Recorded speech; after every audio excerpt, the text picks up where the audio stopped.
Okay, so we will resume our November Speak to Council session and cover those who are on the B list who are not able to speak, who may be joining us again now. Judy Furham. We moved to the Park Avenue area with the express purpose of being part of a community and being able to meet people and walk to various amenities, in particular a gym. After acquiring my home, I learned that both the Y on Main Street and Monroe Avenue were closed. The city of Rochester encourages people to move downtown, yet takes away any of the amenities that make a neighborhood.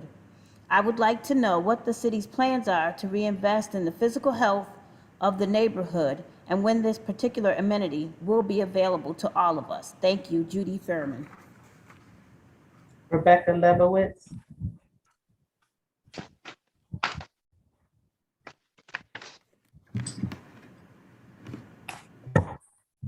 I'd like to talk about good cause evictions. There is an incredibly important aspect to consider: safety of tenants. Two quick stories. In one of my duplexes, I had a tenant we soon realized after move-in had violent tendencies when intoxicated. He turned his behavior towards my other tenant in the other apartment, a 25-year-old female who lived alone. He absolutely terrorized her. I had another incident where a single mother and her 11-year-old son were living above a drug dealer. She begged me to find a way to get him to move out without implicating her because she was terrified of him. And being the only other person in the duplex, he'd know exactly who told me what was going on in the house. She worried that her son slept right above a drug dealer in the same house. In either of these incidents, if I had cited these reasons under good cause, my tenants would be in immediate danger. A little about myself. As well as being a housing provider, I have my bachelor's and master's degree in social work and almost 15 years experience in the field. I work in the city of Rochester. I live in the city of Rochester. My duplexes are both located less than half a mile from my home. I walk my dog by them almost every night. Housing providers are not in the business of trying to remove tenants. We do not win in these situations either. Housing stability is in everyone's best interest. Housing providers need to be able to swiftly remove those who are a threat to this goal while protecting the good tenants. This is how everyone wins. By adding restrictions on how we can provide the best housing situations directly harms our good tenants. I care about my neighborhood and I want my tenants safe. No-cause evictions are the best way to help reach this mutual goal. Benjamin Hart. Members of council, I wrote to you today as a concerned citizen and property investor and real estate agent. I am positioned to understand the current market. There is a shortage of low-income housing in the city of Rochester. Naturally occurring affordable housing has been disrupted by artificial constraints on the market by Albany. Some proposed legislation before council, such as so-called good cause eviction and no certificate of occupancy, no rent, will further contribute to the shortage. I have a rental up for market now. I have had hundreds of inquiries and several applicants. However, I may not find a qualified applicant in time and the unit may sit vacant. Why? Because people that I might normally take a chance on, I cannot. One gentleman offered double security deposit and said it in a heartfelt and pleading way that he made mistakes when he was younger that damaged his credit. He now has good income, but his credit takes longer to rebuild. Under current laws, I cannot say yes to him since there is a cap on security deposits. Consenting adults should be able to negotiate. The role of government is not to inhibit people's freedom through regulation, but to regulate bad behavior. That means targeting people who commit fraud or engage in predatory practices. I am all for those types of reforms. I grew up directly next to 447 Thurston Road, and I know what negligent absentee landlords do to an area. But I also know that some people are professional tenants. They know how to exploit the laws to remain in houses, squat, and abuse. Maybe we should not be able to ask about evictions older than 5 years. But what about someone who was evicted 3 times in 5 years? We cannot ask at all. The current laws hurt well-meaning tenants and landlords. They have little effect on landlords that take the law into their own hands, don't sign leases, and conduct illegal lockouts. They also emboldened unscrupulous tenants to behave badly. Some tenants began relationships knowing that maybe they can get a cash for keys payout because it's cheaper than eviction. Do not continue down this path. It leads to shortages. Target the bad 30 actors seconds. and leave the consenting adults alone. Ben Hart. It's my understanding that there's no one in the waiting room right now, so we'll continue with the written comments. Dr. Yolanda Burns. Hello, my name is Dr. Yolanda M. Burns. I am an Indigenous woman of color who is autistic and disabled, who is the sole caretaker of an adult disabled son here in Rochester, New York. I am asking City Council to pass good cause eviction protections. I was recently placed in a situation 2.5 months ago where I felt I was being forced out of a beautiful home of 2 years due to gentrification disguised as student housing in the Plymouth Exchange area, stating that my lease was not going to be renewed when I had no prior infractions on my tenancy. While my landlords had personal health reasons due to COVID-19 that impacted their finances, their reason to not renew my lease would not fall under the good cause to terminate my lease. And if it was in place, I could have stayed in my sole sanctuary that was this beautiful home off of the Genesee River. However, I choose not to fight them, and I honored their request and left within 18 days from receiving notice. Why? Well, for me, it was the right thing to do morally, as I had knowledge of the losses of lives of immediate family members of my landlords from COVID-19. My situation ended well for me. However, many were not and are not as fortunate as I was, and do not have the resources and opportunities that I had. Good cause eviction protections would, in my humble opinion, halt some of the gentrification process, as I don't see it ever ending, but I digress. Gentrification is being disguised as student housing, as well as the 485A luxury tax breaks that are slowly but surely forcing people of color and lower income Monroe County residents out of their communities that they were born and or raised in for a better commute time of executives working in downtown Rochester. I personally believe some of this stems from these executives that are working in downtown Rochester, where I have personally seen this unjust eviction being practiced, such as being offered $1,500 per room per student with this student housing boom, when rent was $850 to $1,200 for the whole house. Ask yourself, would you break a tenant's lease for $12,000 a month when you were getting $1,200 a month from said tenant? Many landlords would and have. These executives are tired of the long commute from work from areas of Pittsford, 30 Ontario, seconds. Macedon, and beyond. Passing the good cause protections would permit stable housing, decreasing the overwhelming volume of families currently in shelters, this affording tenants to have a voice and better overall relationships within their communities, leading to building stronger family dynamics. Due to the high rate of crime in Rochester, which is at an all-time high, stronger family dynamics is needed and would dramatically decrease the crime rate in Rochester. Again, this is my humble opinion. So I ask that you please say yes to passing the good cause eviction protection for Time. the betterment of the city of Rochester. Kate Concannon. I'm sorry, there's a voicemail. Chuck Baldo.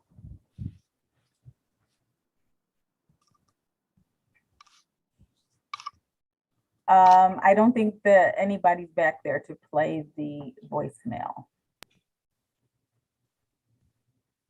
Kate Concannon.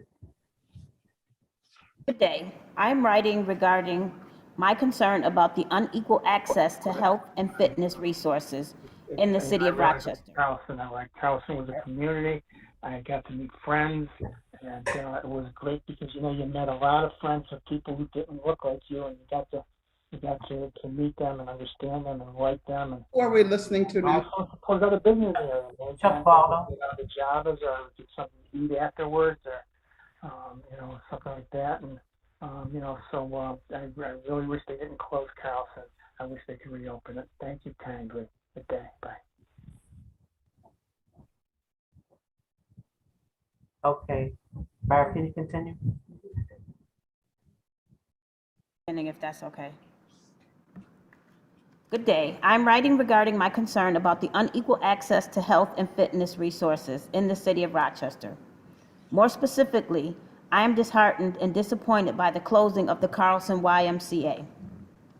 When my husband and I moved to Rochester from Livingston County, we chose the city for its accessibility. We loved being so close to the amenities that were important to us. Multiple stores to buy groceries, restaurants, specialty shops, both of our workplaces, and the YMCA. We gained a community of friends at the downtown YMCA we would never have met. Since the closure, we have switched to a suburban Y, driving twice as far as we had drove previously. Exactly what we did not want to do. I know that a portion of our community has dropped away and are missing out on keeping themselves healthy and connected because they may not be able to drive a distance. We are frustrated that the Y leadership lacks the creativity needed to keep the facility open and continues to resist the efforts by the group wishing to bring Carlson back. Sincerely, Kate Concannon.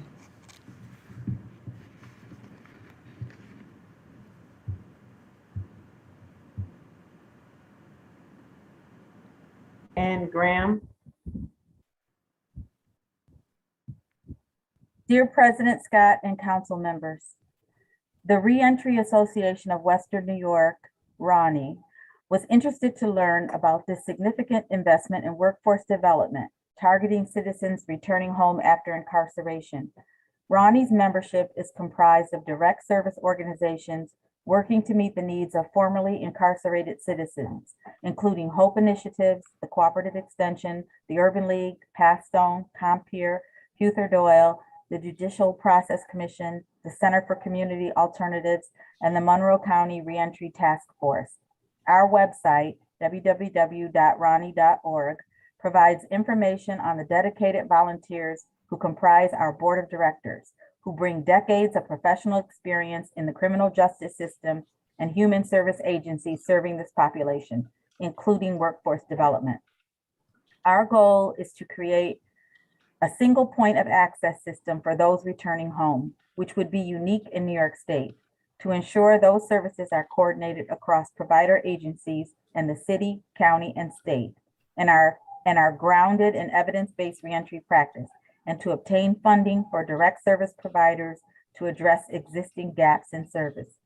Over the past few months, Ronnie has been meeting with key stakeholders in our community: Sheriff Baxter, Deputy County Executive Jeff McCann, Deputy County Executive for Health and Human Services Corinda Crosdale, City Council Member Malik Evans, Senator Cooney, and Assemblyman Bronson, who support our need to obtain funding. While we are gratified to see the City Council recognizes the need for workforce development services for this population, we were surprised to see this amount of funding dedicated to a single project and an organization we appear to know little about. The no RFP justification does not recognize the numerous community agencies providing reentry services, including Ronnie, who would have submitted a proposal. Under the title Key Partnerships, not one reentry entity or even New York State Department of Corrections and Community Supervision or Monroe County Probation is mentioned, perhaps indicating a desire to take a completely new approach to reentry, but demonstrating a lack of experience or subject knowledge by the City Sustainability Institute. The 3 council members who voted no to this proposal expressed their concern that the City Sustainability Institute does not currently have an executive director to manage a grant of $14.5 million. The board chair, Carl Tejan, appears to be a University of Rochester vice president in charge of purchasing and supply chain. but nothing we saw in publicly available information indicates any specific experience in criminal justice, corrections, reentry, or urban agriculture. Further, it appears that no attempt was made to consult with experienced organizations that successfully serve the community in this area. As Ronnie's executive director, I have served as the county's first reentry coordinator and have built a number of programs targeting reentering citizens in the areas of housing, treatment, and workforce development. Our treasurer, Kathy Salvaggio Buckert, is a retired federal probation officer who helped create the first federal reentry court in our district and is a certified offender workforce development specialist. Our board president, Michael Iacucci, worked for the Division of Parole for more than 20 years, many of those as the region's reentry specialist, and then went on to become the program manager of the Office of Mental Health Supported Forensic Housing Program.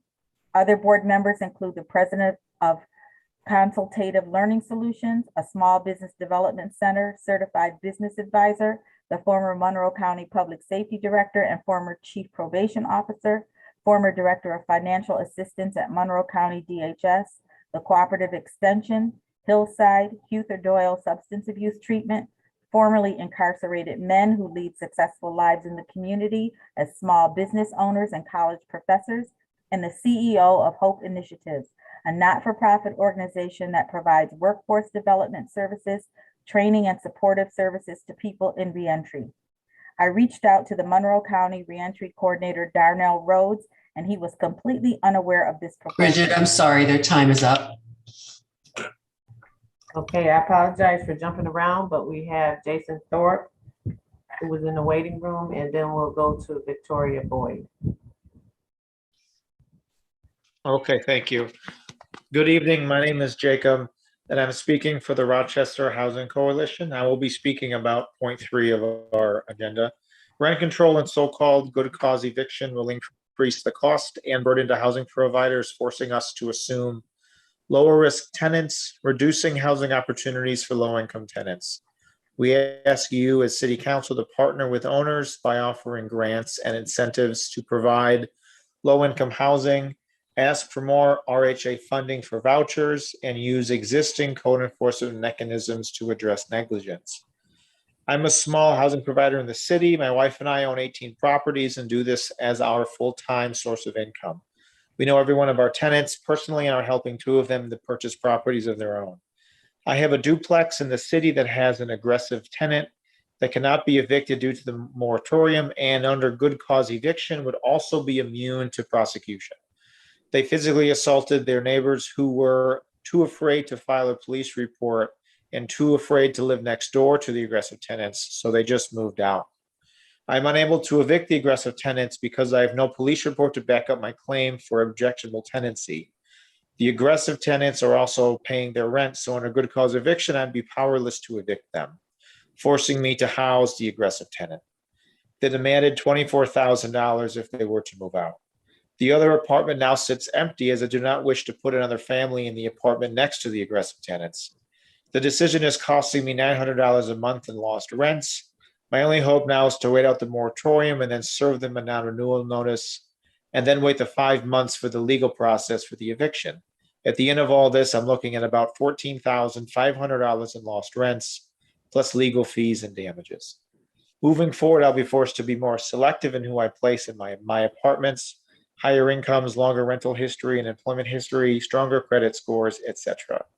Good cause eviction will have a crippling effect on low-income housing and drive good property owners like myself out of providing this service.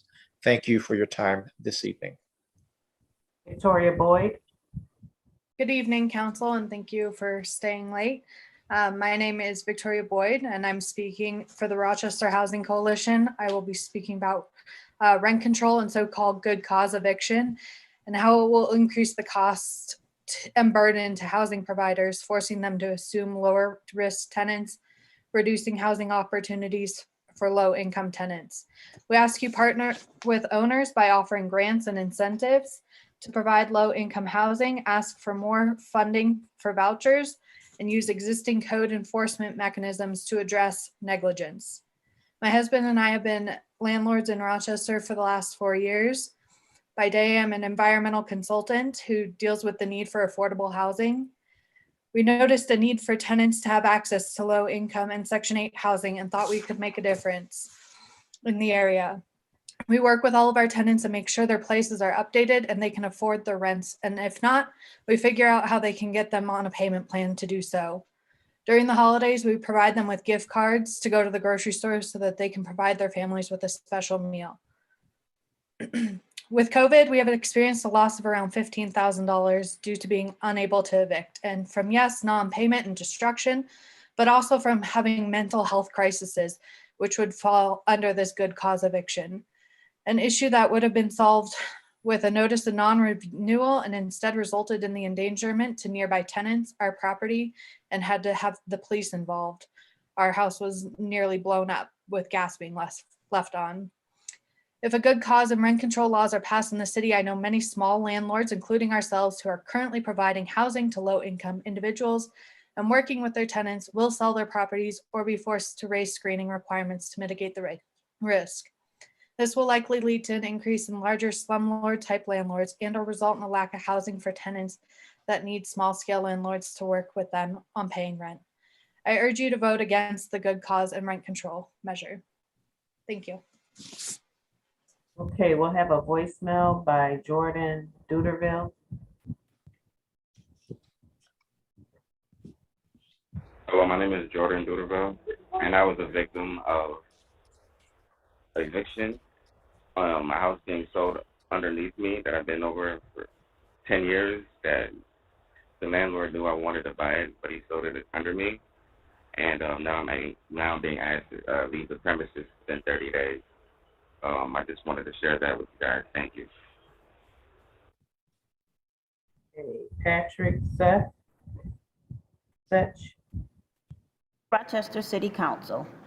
These comments are in follow-up to a letter sent to City Council dated November 1st, 2021 from the Finger Lakes Consortium of Alcohol and Substance Abuse Services regarding local opting out of legalized commercialized marijuana law.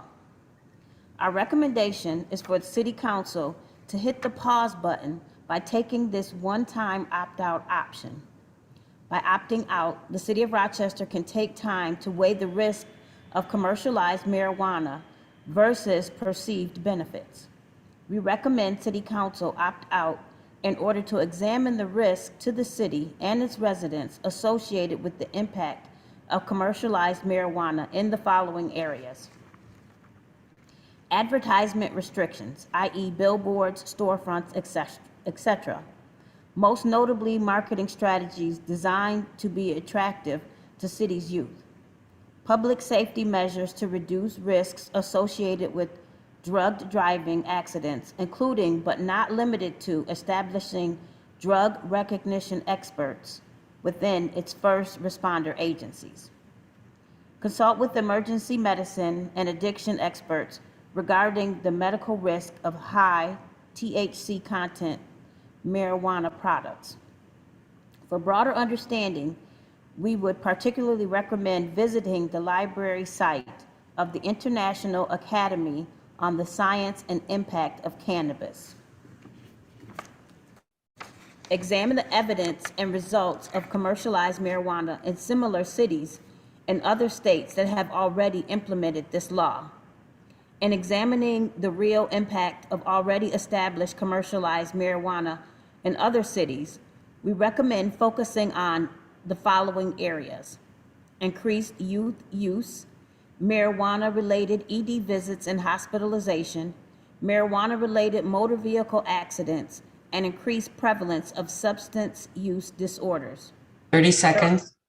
There are also reports of increased rates of incarceration in some cities, as well as much lower than anticipated tax revenue from commercialized marijuana. Zoning restrictions for proximity of dispensaries and/or lounges from schools, treatment centers, community centers, etc. Also, restrictions on use in public parks and other public spaces.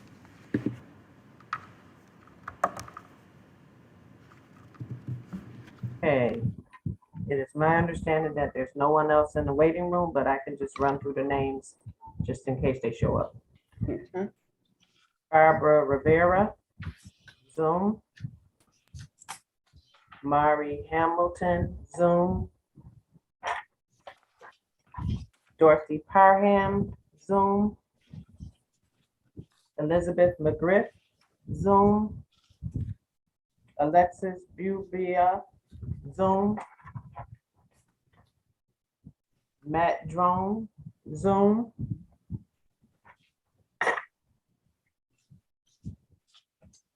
Darius Constantine, Zoom.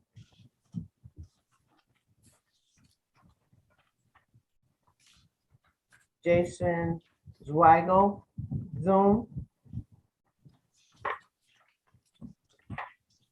Sarah Single, Zoom.